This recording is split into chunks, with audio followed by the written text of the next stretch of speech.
챗GPT의 아버지, 바로 그 샘 알트먼이 우리에게 보내는 아주 중요한 경고가 있습니다. AI 시대, 여러분의 일은 과연 어떻게 바뀔까요? 그가 우리 앞에 펼쳐놓는 미래, 지금부터 함께 들어가 보시죠. 자, 월요일 아침 회의를 한번 상상해 보세요. 너무 익숙한 풍경이죠? 갑자기 상사가 선언합니다. 우리도 이제 AI 써야 합니다. 다들 고개는 끄덕이는데 회의가 끝나고 나면 머릿속엔 물음표만 가득하죠. 그래서 대체 어떻게 시작하라는 거지? 바로 이런 혼란 속에서 샘 알트먼의 이 한마디가 핵심을 꿰뚫었습니다. 딥러닝은 쉬지 않고 무한하게 작동합니다. 우리는 정말 운이 좋은 세대죠. 이게 무슨 뜻일까요? 기술은 이미 저만치 앞서가고 있는데 진짜 문제는 기술이 아니라 바로 우리 자신에게 있다는 겁니다. 네, 이것이 바로 우리가 마주한 첫 번째 현실입니다. AI는 전속력으로 질주하는데 정작 우리는 제자리에 멈춰서 있다는 거죠. 이 엄청난 속도의 차이, 바로 여기서부터 모든 혼란이 시작되는 겁니다. 우리가 AI를 어떻게 보고 있는지 한번 볼까요? 대부분 왼쪽처럼 생각해요. 조금 더 빠른 엑셀이나 좀 더 똑똑한 비서처럼 그냥 편리한 도구 정도로요.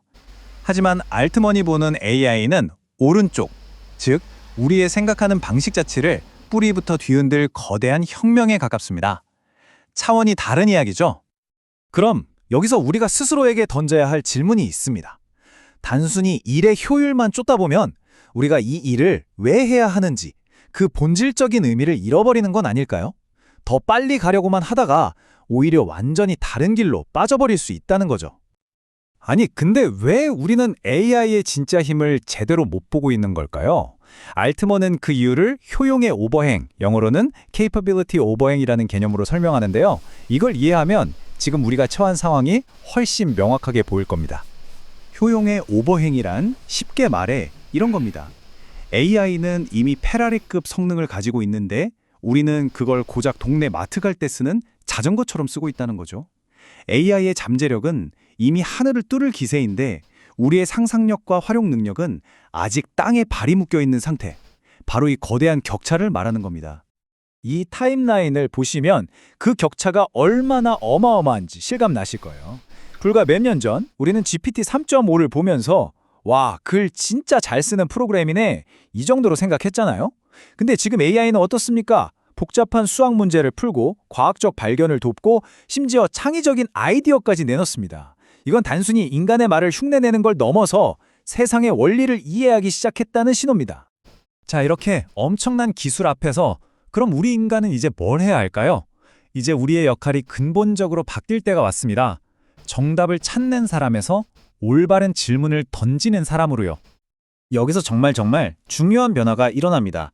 AI가 이제 과학을 하기 시작했다는 거예요. 이건 그냥 인간이 쌓아온 지식을 배우는 학생 수준이 아니라 스스로 새로운 지식을 창조해내는 과학자가 되었다는 뜻입니다. 인류가 수천 년간 독점해온 지식 창조의 영역에 새로운 파트너가 등장한 그야말로 역사적인 순간인 거죠. 그래서 AI 시대의 새로운 업무 분담은 바로 이렇습니다. AI는 수만 가지 가능한 방법, 즉 어떻게, how를 우리에게 끝없이 제시할 겁니다. 그럼 인간의 역할은 뭘까요? 바로 그 수많은 길 중에서 우리가 가야 할 단 하나의 길, 즉 왜, why 가야 하는지를 결정하는 나침반이 되는 겁니다. 이 새로운 나침반 역할을 제대로 하려면 우리가 오랫동안 진리처럼 믿어온 성공 공식을 과감히 깨부숴야 합니다. 그게 뭐냐면 바로 한 우물만 파는 전문가가 최고라는 낡은 믿음입니다. 샘 알트먼 본인도 이런 고백을 했어요. 솔직히 저는 수직 통합을 싫어했습니다. 하지만 제가 틀렸더군요. AGI 같은 걸 만들려면 연구, 인프라, 제품이 처음부터 하나처럼 함께 설계되어야 합니다. 각자 자기 분야만 파고드는 게 아니라 이 모든 걸 연결하고 통합할 때 진짜 혁신이 나온다는 걸 깨달은 거죠. 그래서 AI 시대에 가장 필요한 인재는 바로 시스템 빌더입니다. 최고의 톱니바퀴를 만드는 전문가가 아니라 그 톱니바퀴들이 어떻게 맞물려서 거대한 시계를 움직이는지 전체 시스템을 보고 설계하는 사람이죠. 다시 말해 개별 부품이 아니라 그 부품들 사이의 관계를 디자인하는 사람입니다. 물론 이런 얘기를 들으면 덜컥 겁이 나기도 합니다. 내 일자리는 괜찮을까? 세상이 망하는 건 아닐까? 하는 걱정들 말이죠. 하지만 알트먼은 단호하게 말합니다. 이건 종말이 아니라 인류의 새로운 진화의 과정이라고요. 세상은 폭발하지 않을 겁니다. 생각해보세요. 인류가 처음 불을 발견했을 때, 전기를 발명했을 때, 인터넷을 마주했을 때도 늘 두려워했죠. 하지만 결국 어떻게 됐나요? 우리는 그 모든 기술을 길들여서 우리 삶을 더 풍요롭게 만드는 도구로 삼았습니다. AI도 결국 그렇게 될 거라는 거죠. 그리고 바로 여기서 알트맨의 가장 중요한 메시지가 나옵니다. 우리가 기술 발전의 속도를 통제할 수는 없지만 그 기술의 방향을 정하는 운전대는 여전히 우리 손에 있습니다. 질주하는 자동차의 속도를 줄일 수는 없어도 어디로 갈지는 오직 운전대를 잡은 우리만이 결정할 수 있다는 뜻입니다. 자, 그럼 이 모든 이야기의 결론은 뭘까요? 결국 모든 것은 단 하나의 질문으로 돌아옵니다. 그 질문은 기술이 아니라 바로 당신, 우리 자신을 향해 있습니다. 당신의 왜는 무엇입니까? 우리는 흔히 이런 오해에 빠지곤 하죠. AI 코딩부터 배워야 하나? AI 때문에 내 일자리가 없어질 거야. 하지만 이 모든 걱정의 뿌리는 사실 하나입니다. AI라는 도구에만 너무 집중한 나머지 정작 그 도구를 손에 든 나 자신을 돌아보지 못하는 거죠. 망치 사용법을 배우는 것보다 더 중요한 건 그 망치로 무엇을 지을지 아는 것 아니겠어요?